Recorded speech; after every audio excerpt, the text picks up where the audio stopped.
Welcome, friends, to Crazy Women Country, where women's voices matter. We bring you the greatest female voices in the music industry, from the artists, songwriters, and producers, to managers and executives, and all the women who make the music industry what it is today. Thank you for joining us.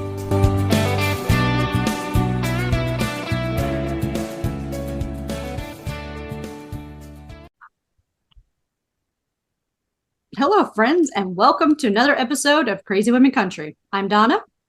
I'm Paula, and today we have Angie and Chris with us. How you doing, guys?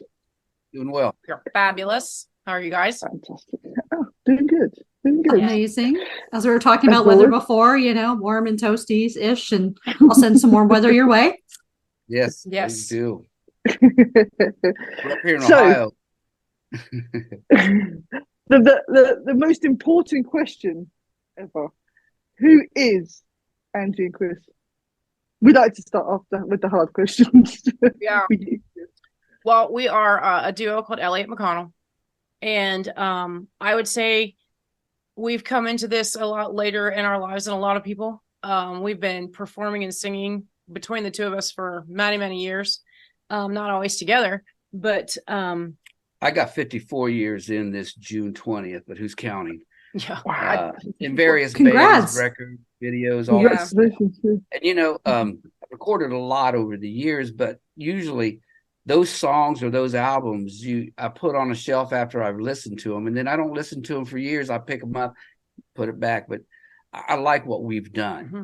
What we've done is it's a lot of real emotion. I mean, we experience pretty much everything that these songs are written about. Mm-hmm. Yeah, they're real stuff. And there's some good, bad, and ugly, and all that stuff. But all the things. Put and together. I think too, because we've got so many years under our belt, not necessarily, out there as exposed as we are now, but we've had a lot of life lessons, a lot of stuff. So we are not really in this to conform to anything. We're doing what we do. We hope people like that. And I think that's that's a little bit different. We're not trying to sound like anybody. We're not trying to write a song like anybody. You can't trap trying to write a hit. We're just writing, doing our stuff. And we don't like any one type of music. I think it's pretty limitless to the stuff that we listen to. You might think we have personality disorder if you listen to our playlist, probably. But that's the glory of it. There's something for everybody. And I think our work. And that's cool. That's perfect. So you just do what you love, and that's just amazing. Yeah. So that's how it should be. Yeah. That's how it should be. And you have amazing music out there. So, I definitely am intrigued by your playlist, because mine kind of goes from Dolly to over to Jay-Z to whatever, Mm-hmm. So. And if I'm working out, it's metal all the way. Like I'm more the softer stuff, He is really soft music and stuff. Bread And you from see, the 70s. I would have flipped that round the other way. Yeah, no, that's it. I'm the rocker. He's the We balance it out, Now when we write, I write more rock and roll kind of stuff. True. But then we have to tame some of it down. Yeah. Weird. I love it. We're actually getting ready to go back in the studio soon, and one of the songs that we're going to do has a real rock, real heavy feel to it. Yeah, we're concepting the entire video and everything to go behind it. So can't wait for that. It's going to be fun. Absolutely. Can't wait for it. So let's talk about your most recent LP out, Crazy World. We love it, obviously. So tell us what it was like putting it together, the emotions, I know it's your baby because it's the most recent. So tell us a little about it. So it's the first LP that Chris and I have put together as a duo, as a organized group of any kind. And I would say this was a labor of love and a learning experience more than first and foremost. It's a lot of things, but a learning experience, at least for me, because the studio is so mechanical and there's so many moving parts behind the scenes. And so that was very eye-opening. And also exhilarating because you get all different ideas when you get a producer involved and they're like, hey, did you think about trying this? No, never, but I'll try anything, you know? And so watching something come to life, maybe even a little bit differently than what you had in your head when you wrote it, is really fun. On the flip side, there was a couple of instances where it's like, no, this is how I want it. This is how this one's, you know, means a lot more. And I want it like this. I don't want it tinkered with too much. That only happened once, I think, but I think she might have won that one. I did, but but no, I think it was, and then it's like surreal because it's been a dream, you know, at the same time. Never did I ever think that I would actually have an album that I've written or co-written, you know, almost every song on it. She never wrote. She never even had this desire to write, and that's all I do is write. Yeah. And you know, when we got together in a cover band, and I would throw a lot of riffs out there, just waiting for her to pick up on it. You can't force somebody to write music. Yeah. And then eventually one day she listened. And I've got recordings because we record everything on our phone, you know. So I mean, there's just a slew of songs that we've written, all kinds of stuff, made up at the time, and you can listen to where all of a sudden, you know, she's out there fiddling around. All of a sudden, she catches and she starts putting some notes behind it. You know, I'll sing a little melody and then she'll take it from there. Yeah, that's a lot of how we write songs. A couple of these songs on the album, she completely wrote these from music and lyrics and everything from the beginning to the end. We spent 2 years on this album. The first year we basically took that, shelved it, because we came into the studio as a 2-piece and not knowing exactly how we're going to record it. You got to get your groove going into the studio. Then the producer's like, well, I got a guitar player. Let's try this, you know. Now we offered all these musicians that we've played with an opportunity to be on the album, and we just didn't get a lot of takes. Well, life is dealing with pandemic people, you know. It's hard to manage a schedule. It takes a lot of commitment and time, and some people just don't have that, and that's fair. So we have some session musicians that came in. Actually, we sent the stems to them. And we gave them creative freedom to put on there. And luckily for us, they felt what we felt. So we didn't have to change anything or anything. Usually what was sent to us, we kept. And then the producer goes in there and throws these little things that's in the background and Hammond B3s and synthesizers and stuff. So we got our routine down now. Basically, it's just me, her, and the drummer. And she'll throw a scratch vocal. And the main thing we're trying to do is just capture that drum track. 90% of the time, the bass track stays and the keyboard track that she lays stays, but she'll redo the vocals on it. And, you know, my brain never shuts off in a studio. So I'd probably say notorious or infamous. I don't know what JD would say, our producer, but we're like, I'll hear what we'll be playing back and be like, oh my God, let's try it. Let's go do this. Let's go do this. I start hearing all these things and it's like, we're down to the 11th hour. And why are you changing the song? Good God, it's going to take forever. She's real good about, and I don't know if I want to say good, because I always sat there with a little angst in my feel for this. I'm like, why are you all of a sudden throwing all these harmonies that we've never practiced before? Feel it. And then she lays them out, you know, and she harmonizes on just about every song to herself on this album. And I keep telling her, I said, you know, we got to do this live. Like, I got to do that. I got to do these harmonies. No pressure. No pressure.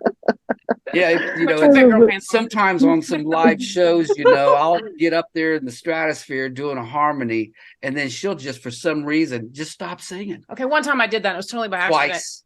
Well, the first time I did it, it was totally by accident, and it was hilarious. And I couldn't stop laughing. I couldn't even get my breath. And I'm like, I'll be darned. Like the next time we did the song, I did it again. I didn't mean to that time, I swear. Yeah, don't let me hanging out there like that. That was horrible. I felt bad. I love it. Yeah. We're proud. At least you know she didn't mean to do it, so you know. I really didn't. we have either time, but it totally looked like I did, but I didn't. We have a lot of songs right now. We could go 9 or 10 albums. We could actually have a lot of stuff of 12 songs an album. Yeah.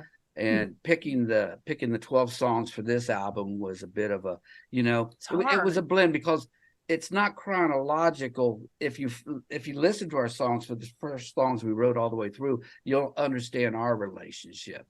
which is, Straight up Jerry compatible Springer. to everybody else out there. We all go through the same thing. Mm. But picking one, we wanted to throw a little bit of versatility in there at the same time. They tried to put us in a box, what genre are you going to be? How do we promote you? Because, it's the hardest question to answer. No, if we stay in a box in one genre, we're missing out on 80% of our songs, So, if we never leave Urbana, Ohio, I'm fine. We're going to do what we want to do. We're not desperate. We're old enough and mature enough that we don't, it's not a do or die for us. But we're loving it. And lucky it's for our us, passion. things are really moving. Yeah. That's good. So what is it like working together? Obviously being a couple and everything else, does the work stay at work and home stays at home, or does it sort of, No, and I'll tell you why. It's not just because we have the music at home, but in my day job, I work from home. He's retired. We're stepping on each other all the time. In fact, I think what we have to do sometimes is figure out how to, you go do your thing and I'll go do my thing. Every once in a while, you kind of need to have some healthy space, because we are together all the time and we love hanging out together. He's my favorite person to hang out with, We do a lot of laughing. We have a lot of fun. But there are times where it's like, okay, I need a minute. And I think we're good at knowing. We don't argue per se. She just kind of will give me a look. That's all it takes. I'm not going to answer that question. Yeah. Thank you. I love it. That's great fun. Like, wow. What's going on with you today, sir? But every day's new. And that's the one thing I really love about this relationship. Every day is new. And there's nothing that feels like it's boring or that we're losing touch with each other. I believe that we're just getting off. I do too. Just getting off on our feet, and running. There's so much ahead of us, so much more creativity. Our problem is we can sit down and just keep writing song after song after song. And boy, you got to stop that. Our producer JD, he was like, "Why haven't you guys done this before?" Well, because, and so we start showing him all the stuff we've written, and he goes, "Okay, I see the problem now." Because there's so much stuff. Like, what do you pick? How do you pick it? And that was a hard thing for us, was to pick what went on this album. Yeah, I'm real thrilled with what we chose, but that was not easy. That took a bit. It's not difficult for us to write. No. Together, to work together, to create something together. Sometimes if she gets herself hurt over something, it's not me anymore, but it's something else in life that'll get her. And she'll write some beautiful songs out of that. I think a lot of musicians and bands that I know, when they get their heart hurt or their feelings or emotions damaged, that's when deep inside something comes out. Some of my best work came from best comes those from times. Yeah. It's hard to be really happy and everything's good and then write a song. Yeah, I can understand that. Yeah, I love it. So since you write so much, have you thought of like pitching to other artists, maybe? Like something that you're like, this isn't something we would do, but this is a really great song someone needs to do, or a duet maybe. We have talked about that a little. I wouldn't say we've dove into it too much, but I think it wouldn't be a bad idea. Just because I can, there are some things I can hear other people doing. So early in the game for us right now with the first record and everything, it's like you're kind of holding your babies close to you, Yes. Now, if somebody offers us a substantial amount of money and wants one of our songs, I'm sure we'll release that. Sure we'll say yes. And then there's the business aspect of this whole thing. And it's not like it used to be. Back in the old days, when you're recording on a 2-inch reel-to-reel tape, you just pretty much get a 45 and you put it out there. Now you have all this digital platforms and these algorithms and all this going on. You guys know, the machine. There's a lot going on. So you have to cover all the bases.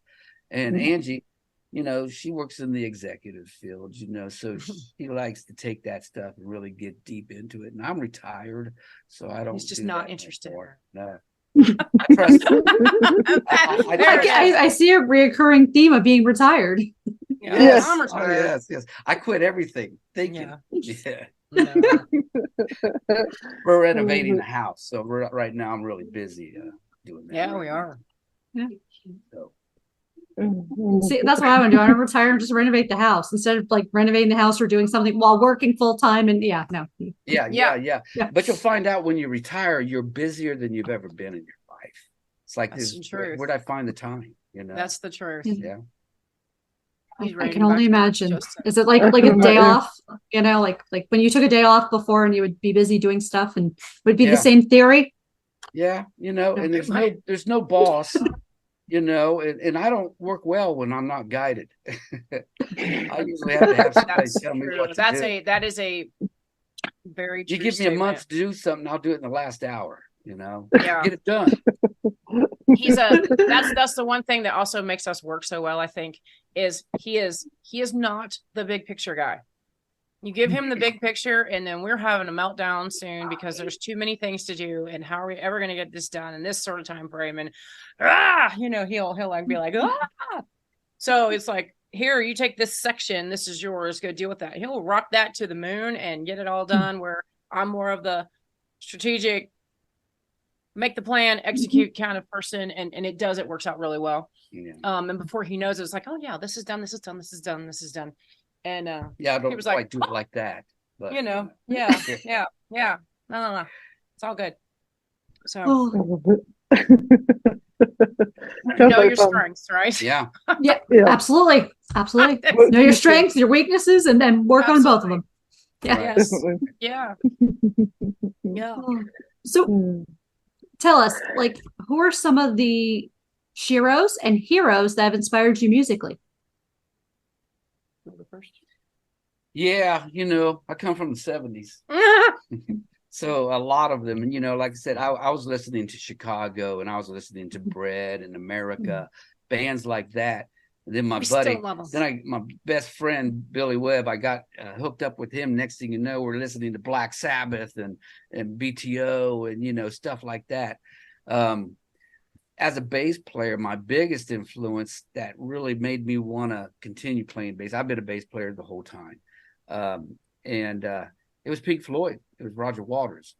The way you can take that bass and really create a mood with it, Now you got Stanley Clarke and people like that. And I listen to them, but I don't feel that, some of the old blues music now, it's different now, but back then for me as a bass player, bump, bump, bump, I didn't feel that.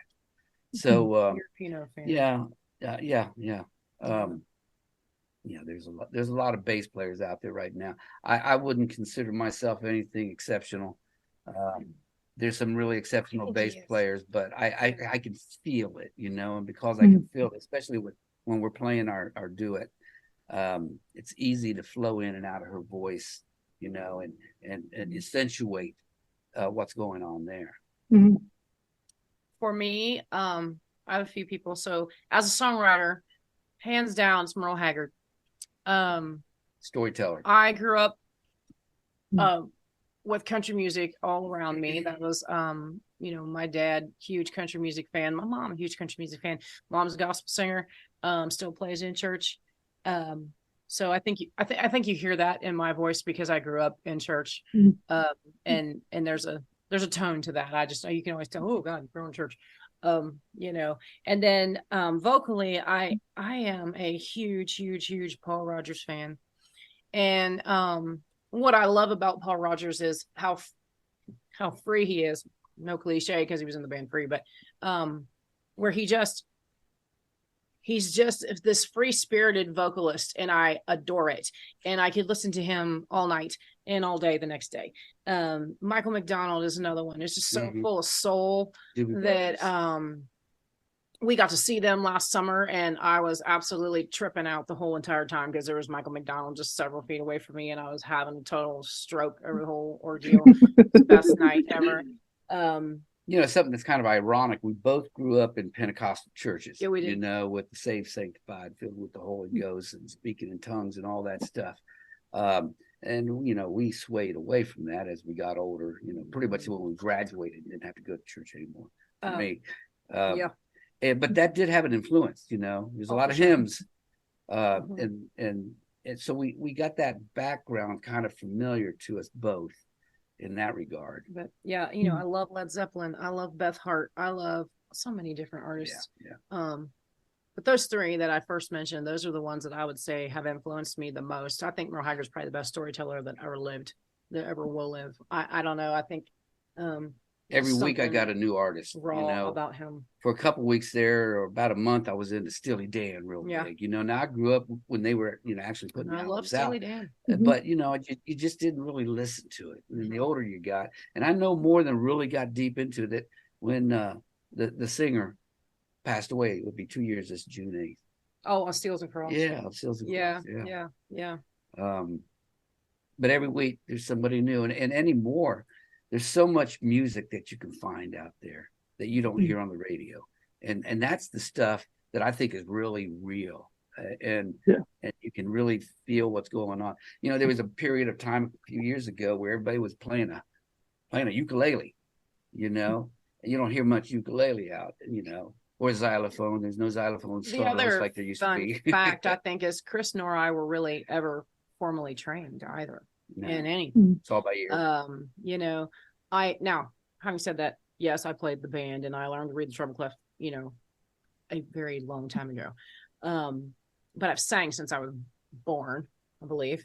But I've never had vocal lessons and I never had piano lessons. I just one day, my mom plays, and so I grew up around it. But one day, I just sat down, about 8 years ago, and said, "I gotta learn," and I did. Yeah, she shows up with this keyboard. You know, we're in that cover band, it is, and you know, I had to be patient with it because she was doing dun dun dun, 8 notes or 4 notes and a pause, 3 or 4 notes and a pause. Eventually, oh my gosh, became real fluid with it. But now, you know, she can write all kinds of stuff. So it's like, don't ask us what chord what this is in. I think it's this.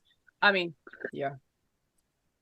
we probably make the trained people insane. John Paul Jones, although I think he's a god, would probably be like, "Oh, these two, my God, I can't even." Because he writes scores of music and you know is this mastermind. But we would make him crazy, I think. That's very cool. I love it. So, would you like to do our crazy questions? Yes. Sure. I'm ready. Wonderful. I promise, again, we won't get arrested yet. Ha! Yes. Ha. I don't know if we should ask these questions. I trust these. I'll do it. I'm ready. I'm intrigued. I have the good ones in front of me. Yes. Okay. Yes. Okay. I'll give you my cell number after this, just in case you need to get a hold of me, too. Yeah. Okay. Right. Okay, first one. This is nice and easy. What's your favorite form of transport? Oh, you probably your form of transport? Yeah. You would be the Jeep. It's my Jeep. Your Jeep. Yeah. It's the Jeep. Mine's my Jetta, but anymore I'm into the mini bikes and go-karts. Awesome. Yeah, we just moved out to an acre of land, you know, where we're renovating the house, and it's like I gotta have go-kart, mini bike city. Bring all the family over, the kids. We got a lot of kids. We got a big family between her and I. So 6 kids between us. Yeah. Nice. Awesome. We get everybody racing around the house. That's so cool. Oh my God, I know. I know where I'm going on holiday now. We're coming to your house. Yeah. Oh, it's a good time. It's fun time. It's a good time. It's fun time. It is not dull. It brings a lot of life to the neighborhood. You should like to do shots and hot sauce. Yeah. About the hot sauce. There's always hot sauce competitions around here. I do not forget, but no.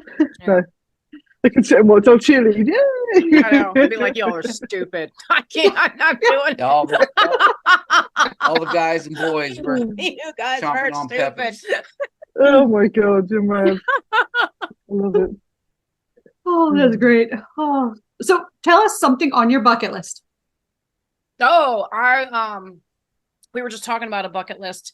I want to go tour like the Mediterranean, but I don't want to go to necessarily the most popular things like Paris and Rome. Like, yes, I would love to see those places, but I want to go to the countryside. I want to go to see where the real people live. I want to go spend time, you know, sneak in somebody's back door and watch some lady who's, you know, cooked for however many years for a huge Italian family and just see what they do. I would love to do something like that. That to me would be Austria. I'd like to go visit Austria. Yeah. I'd like to see some rocket launches, SpaceX rocket launch, or we're actually going to go down to near Boca Chica where the Starship is going on, Elon Musk, I mean, that stuff.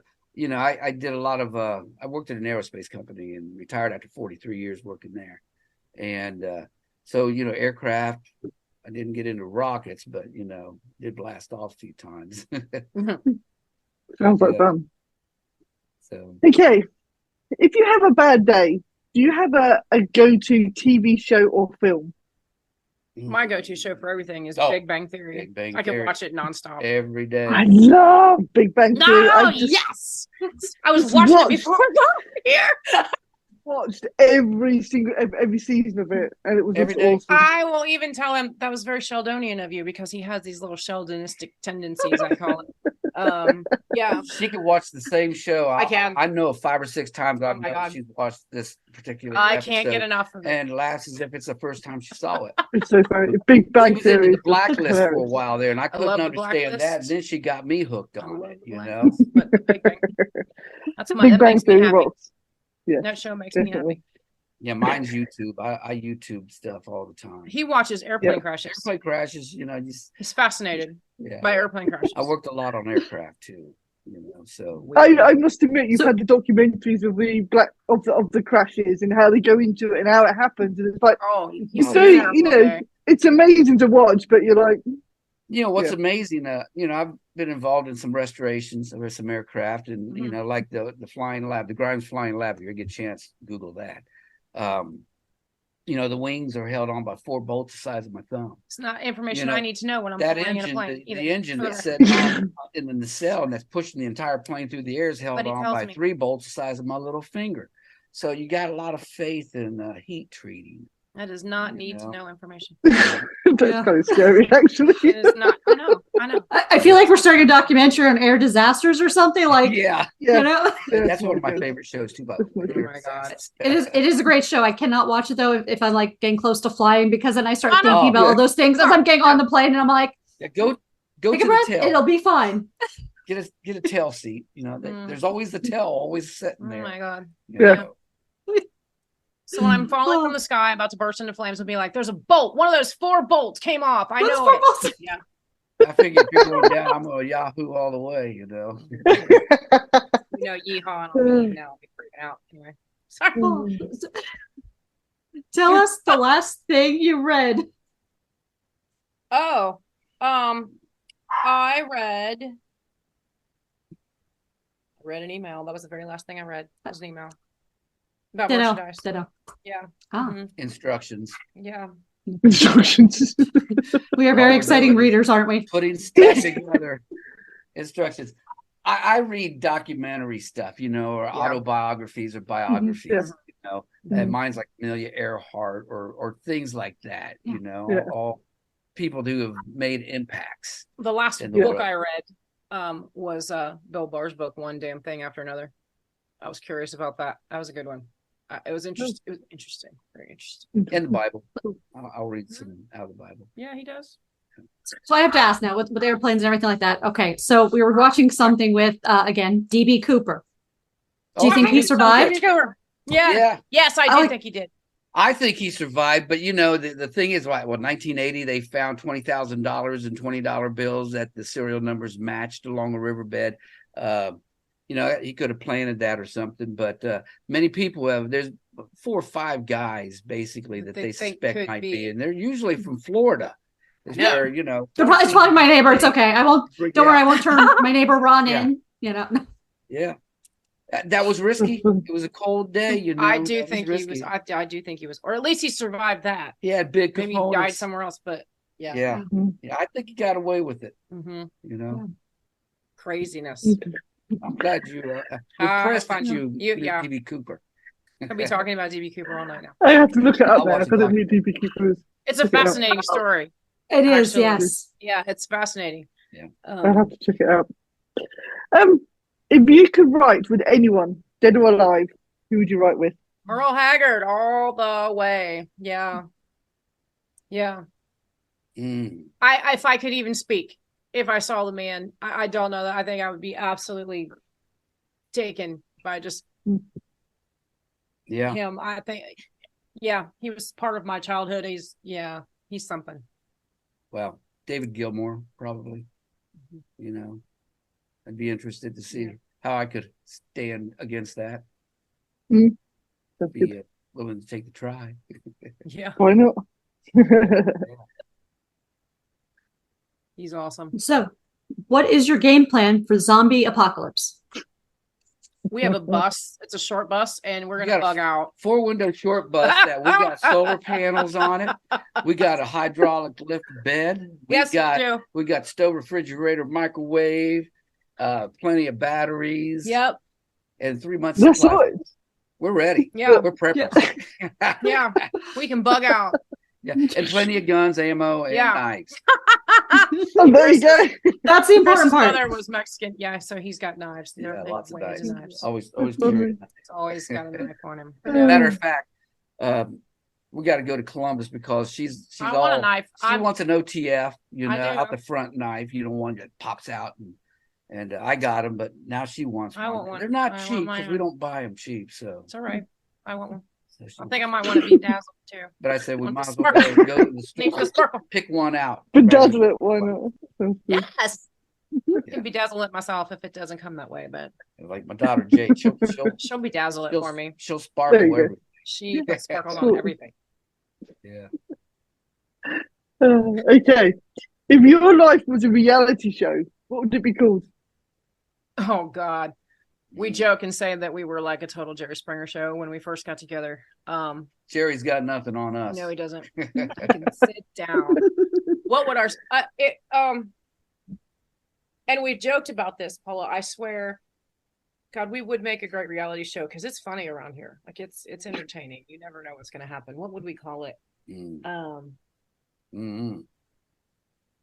So you say.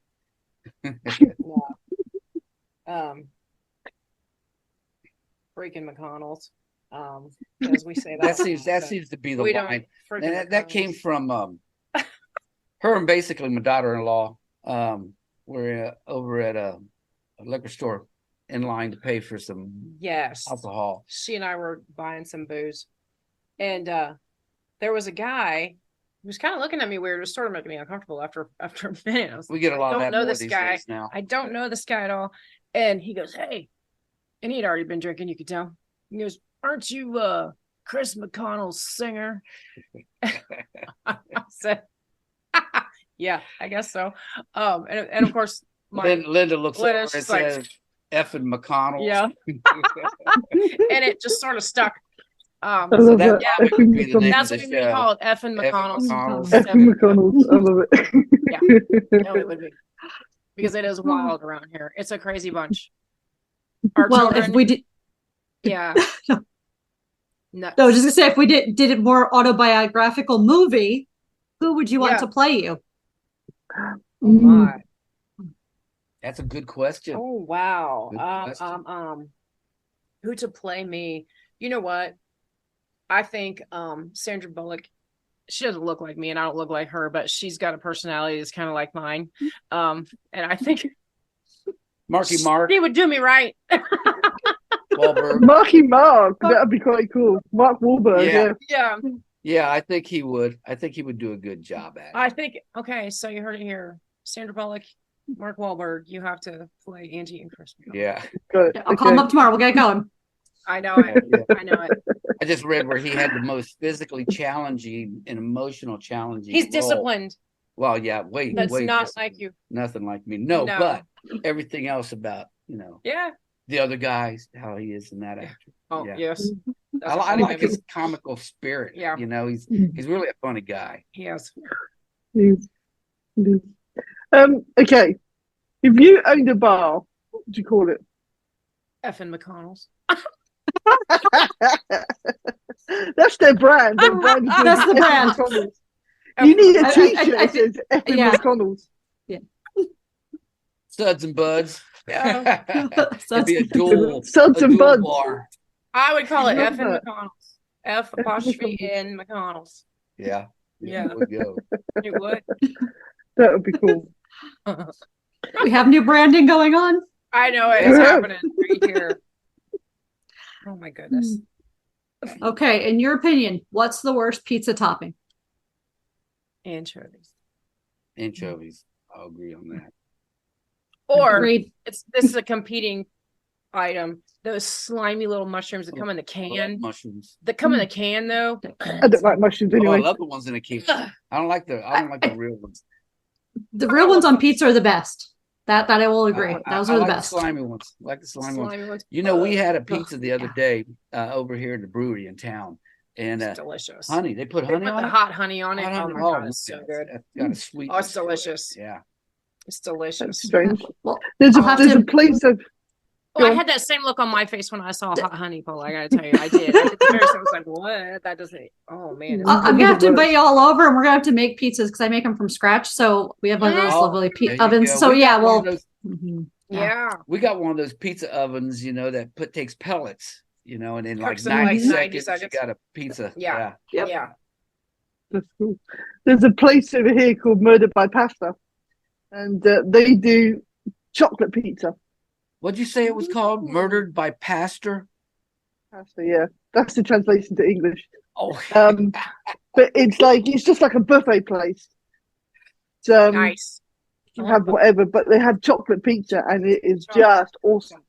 Yeah, but is it like on a cookie? Pizza? Like what's that? I hit my head. I was like, so the best pizza is Chef Boyardee. Proper base. Like white chocolate on it, dark chocolate on it, that sort of stuff. It's quite cool. It sounds awful, but it tastes amazing. No, Pedro, come here. Pedro. Hi, Pedro. Hi. Pedro. Say hi. Hey, buddy. Come here. Come up here.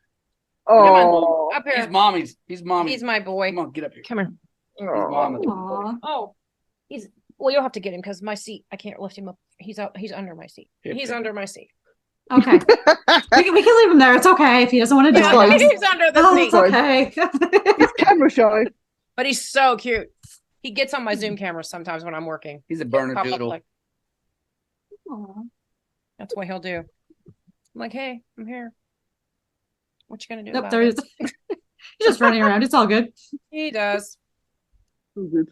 Anyway, chocolate pizza. That makes me want chocolate. Chocolate pizza. I'm thinking about how we would make this with a cookie or maybe graham cracker, chocolate. I don't know. I'm gonna have to go back and take pictures for you. You have to go back to Murder by Pasta and get some pictures for you, and then you'll be able to see that. Oh, I bet it's delicious. I have to. It's amazing. But I have to get pictures so you can see it. I was waiting for you to ask your next question. It is all you. It's you. No, is it me? No, it was the pizza topping. Remember, we got off track talking about all these pizzas and chocolate, and all you have to do is throw chocolate into a conversation. We're totally off track. We're done. Yeah, we're done. Sorry. Forget the mic drop. We'll just chocolate drop. That's so funny. Okay, it's my turn. Sorry, I was just not with it. I was so caught up with the chocolate pizza. That was it. Do you know what I mean? Okay, what scares you the most? Oh gosh! Apart from failure, you know what scares you? I'm not afraid to fail. No, I've failed too many times. That doesn't bother me anymore. Fail often and quick. I am afraid of, I guess, not trying. You know, I can't. That's more fearful because then you're full of all kinds of regret, right? Even if I try something and it bombs, at least I know a way that didn't work, or I know something that I can just figure out another way to go about it. But not living, not trying. Yeah, that's my in that line. I wouldn't want to be on my deathbed saying, "I wish I would have done that." No, we pretty much try anything, and we live life. We do. We live every minute. You know, and we live like there's no tomorrow. We spend like there's no tomorrow. And for some reason, we've been blessed that there's always something there for the next day. Yeah, we're very lucky. Very grateful people. And knives, I'm scared of knives at times, but I love knives. He's such a liar. He's not. Well, with the arsenal, let me ask my last question, and then I know Paula probably has one more, but hypothetically, let's just say I need to hide a dead body. Do you know a good hiding place? Yeah. All you Not need, that I haven't thought all about you this, need is a shovel and a little bit of lime. You can hide it in. Yeah. Find a friend. Just kidding. Find a friend with a backhoe, a big backhoe. Oh my God. You know, near a construction site, because it just wouldn't seem right. A backhoe digging a hole in the middle of nowhere. Yeah. You know? No. Yeah. Shovel, a little bit of lime. I love it. Don't follow Dahmer. Don't follow his ideas. That's just wrong. Yeah, that didn't work. No. We know where they're all headed. We're just kidding. No. Okay, last question. All right. What is your guilty pleasure food?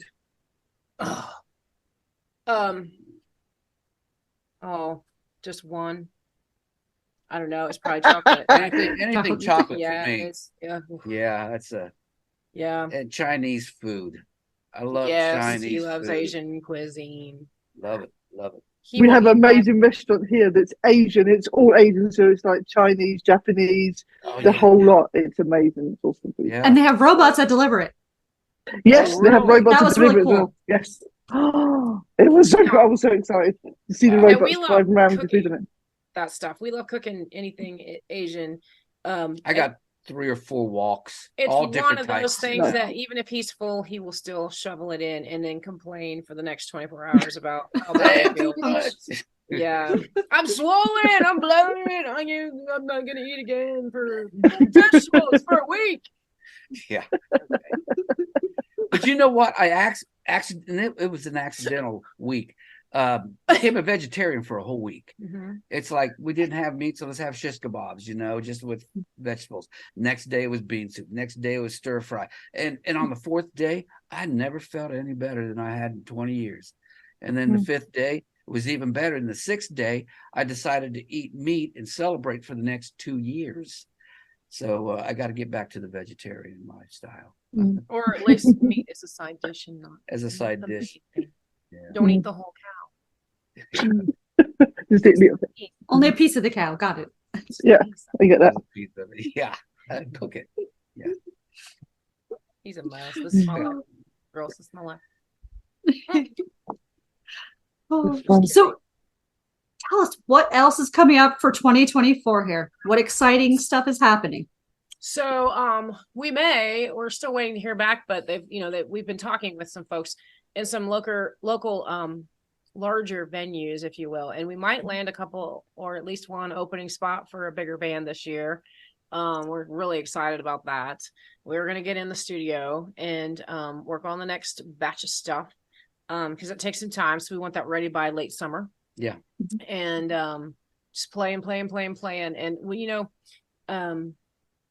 we are very spontaneous people. If you haven't figured that out, we'll have a plan and then like a squirrel see something like change gears that quickly. But I would love now that nothing is planned formally. We haven't even really talked about it seriously, but I would love to get over to Europe and play a couple places. There's been a lot of requests for us over there. I think that would be so much fun. Things seem to be really moving fast in Europe.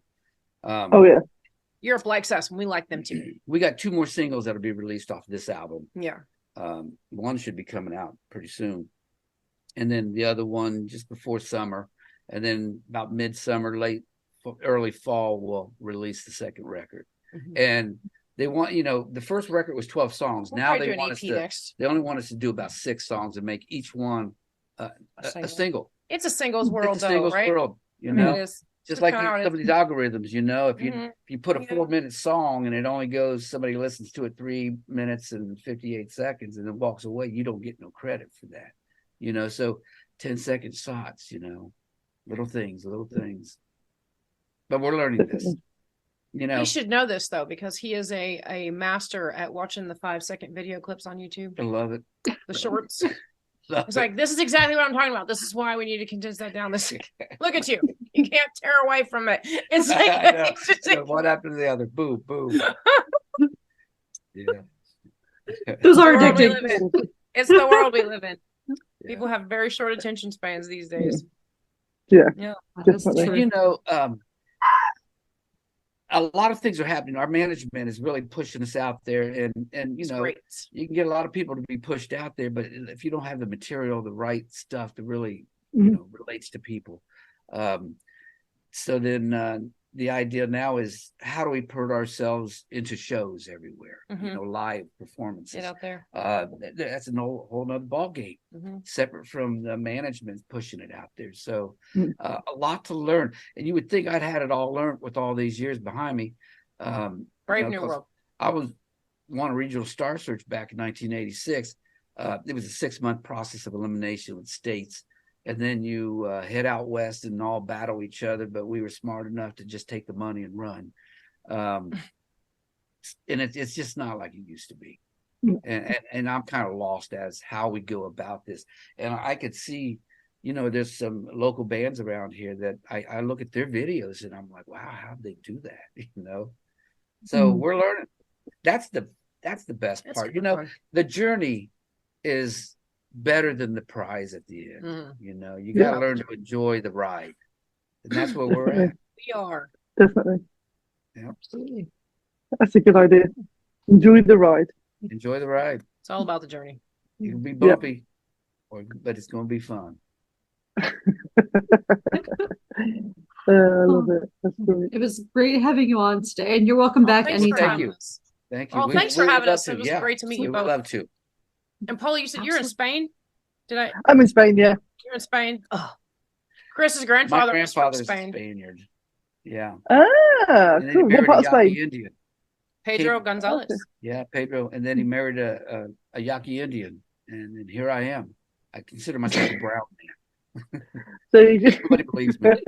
Can't take it. You know, the funny thing is, a lot of people at school didn't know that the ethnicity of my past, and then I made a comment one day on Facebook dealing with Caucasians, and then all these Mexicans came in. You know, you're Mexican. All of his cousins are like, "Hey, you're not white." Yeah. Then all of a sudden, all my friends are just treating me differently. You know, silliness, crazy.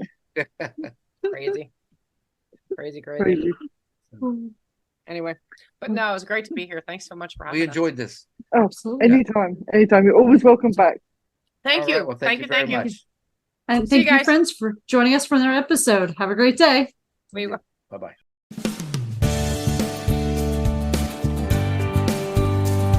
If you enjoyed today's episode of Crazy Women Country, don't forget to give us a thumbs up. Be sure to click the subscribe button for new interviews weekly. And thank you, friends, for joining us today on Crazy Women Country, where women's voices matter.